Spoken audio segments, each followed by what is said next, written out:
Western alienation, in which people who live in Alberta and Saskatchewan feel the rest of the country, primarily in eastern Canada, are not listening, not respecting, just simply don't get what's at stake here.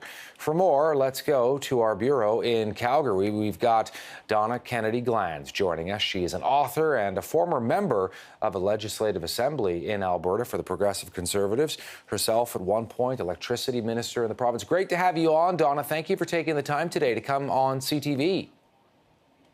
Thank you, Todd. It's great to be talking about Western alienation across the nation. Thank you. Well, what are you hearing from people now? Because we continue to see these headlines. How angry are people, would you say, in Alberta? They're very angry and they're really frustrated. They just don't feel like anybody's listening. And it's not really a case of us wanting to leave Confederation, because most of us here like being part of Canada. We don't want a wall.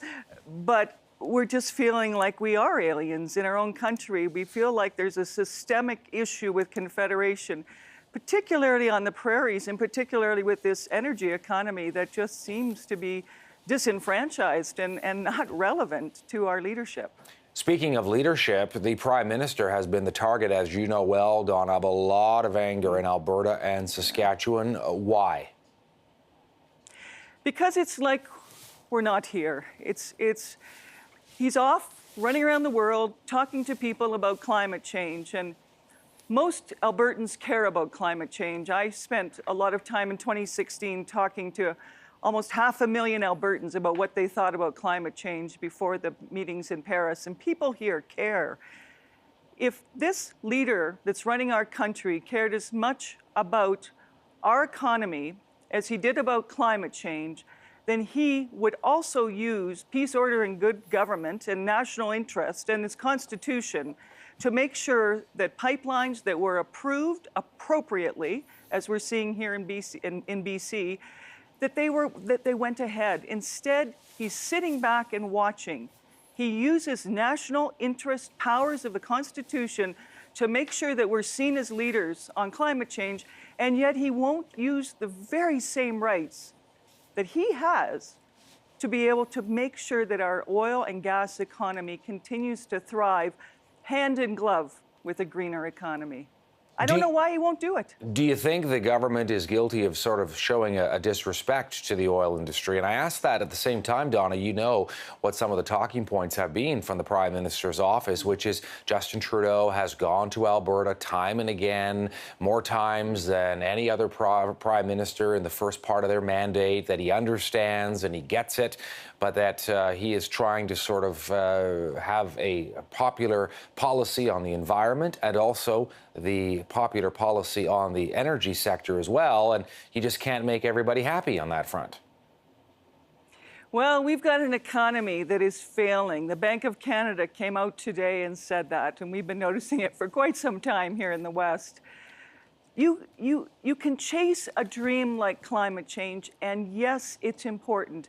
But how do you do that as a country if you have an economy that's not strong? Our voice will be muted because it won't be relevant. He's a leader of a country. It's up to him to make sure that he moves forward with decisions. We haven't heard anything on the Trans Mountain Pipeline.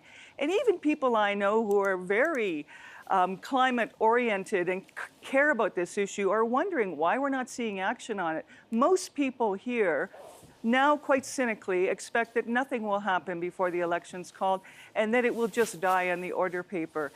We can't afford for these things to happen. The United States is producing oil and gas at an astonishing rate. They are displacing us in the world. Do they want, and then this is a little bit of conspiracy theory, but is it that the United States would like to see the oil sands sit there in a pristine place until they need it? This is our economy, and it's up to our leadership to make these kinds of decisions. The two can work together, but you can't. How many people did we have in Poland at the last climate change meetings? Over 100. When I was in Paris at the climate change meetings on my own dime, there were hundreds of people from Canada. When you think about, compare that to the discussions that went on negotiations on NAFTA recently, we had a handful of people in Washington. Yes, the Prime Minister is welcome in Western Canada. All people who are liberal are welcome in Western Canada. But you need to speak up. You need to represent our economy. And sitting here watching a tribal, hereditary chief be able to stop an LNG pipeline in British Columbia that's been approved, we're fragmenting decision-making to the point where nothing happens, and the rest of the world is watching. They can't figure out what we're doing with our economy or why we're doing this, and I can't either. One last thing, and one of the reasons I wanted to have you on the show here, Donna, is because you are now living in Alberta. You are originally from Ontario. You've worked in the energy sector. You've worked in politics as well. Let me ask you about regionalism, which has long been a problem for Canada, and this notion that this really is threatening to divide the country here. What is the way forward? I've been talking to a lot of people about that, including people like Brad Wall, about the idea of how do we build a stronger voice for the West. British Columbia, interior British Columbia, has a lot of interests that are the same as Alberta and Saskatchewan and Manitoba. At the time that Saskatchewan and Alberta were created as provinces, it was actually pitched that it be one province called Buffalo.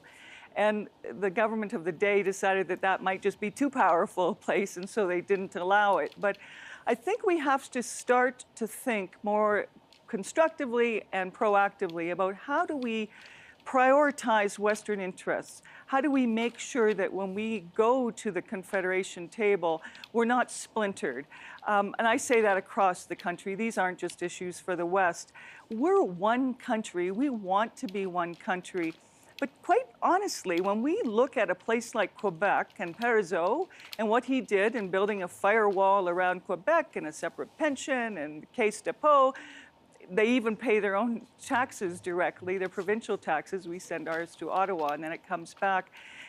They're ready if something happens to Confederation. In Alberta, we're not.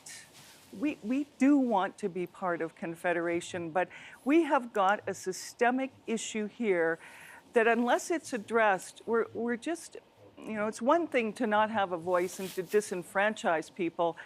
It's quite another to actually do harm to our economy that has an impact across the country.